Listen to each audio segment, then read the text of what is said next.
Evening folks, and welcome to this demonstration of my Breitling Aerospace F75362 from 2004. Now the Breitling Aerospace first appeared in 1985 and is still in production today, although it's evolved and changed its look slightly over the years and grown bigger.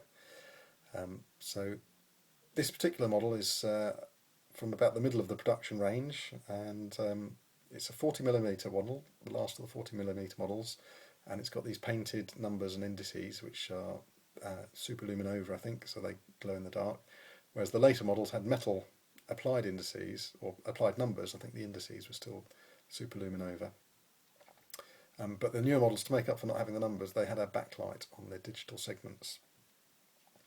So yeah, the last of the 40mm ones, although it does have the super quartz movement, which was a later development, which is accurate to 2 seconds a month, whereas most digital watches are only guaranteed to be accurate within about 15 or 20 seconds a month. This is 2 seconds a month, which is pretty good.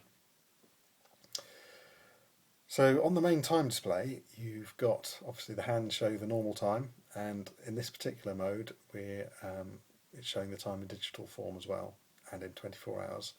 Now all of the operations on the watch are managed through the crown. There's no buttons on it at all, and to make it a bit easier to work, I'm just going to rotate that through 45 degrees so I can spin the crown more easily. Otherwise you can see I've cut my thumb there slightly.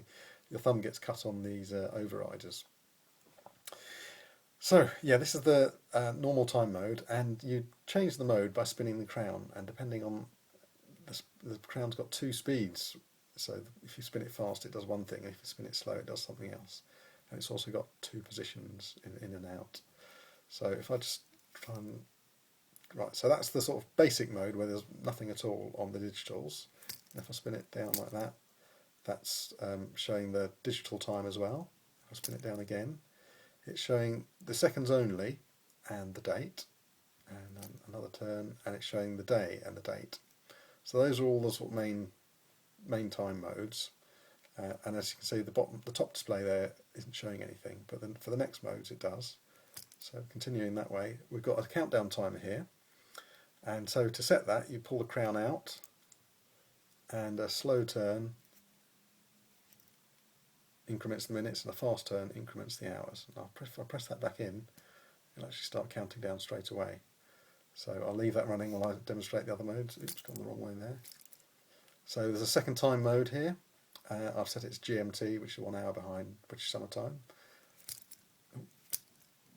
You've got a chronograph, so I'll just reset that by holding it for 2 seconds. And then it's like start, stop, and then hold it to reset it. And then you've got an alarm mode. It's currently off, and you can turn it on like that, or turn it off again. And then back, keep turning it, and you go back. I'll just try and get it to countdown timer mode. So about 18 seconds left to go. So I'll just talk a little bit more about the watch. I'll just turn that back to vertical as well, because there's one more feature I want to show you after the countdown timer goes off, and it doesn't do anything too exciting, it just beeps. So you get that single beep then, and it waits a bit, and then it starts doing continuous beeps like that, and you just cancel it by pressing the crown. And then, oops, just twist that again to get it back to normal, oops, wrong way, normal time mode. So in any of these normal time modes, whether it's showing the date, the seconds and the date, nothing at all, or the time, it's got this repetition minutes function, which basically what it does is it beeps in one tone for the number of hours, and then the next tone is the number of quarter hours, and then the final set of tones is for the minutes. So I'll demonstrate that now. So it's going to count up to 9 beeps for the hours, or sorry, 8 beeps, isn't it? 7, 8, and then so 2 quarters, and then one can do 12 seconds.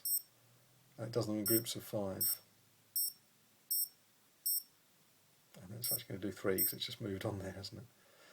So that's the repetition minutes feature, which is I really like that on this watch. It's normally a feature you'd find in a much more expensive mechanical watch, which would cost tens of thousands of pounds, and it would work using mechanical gongs.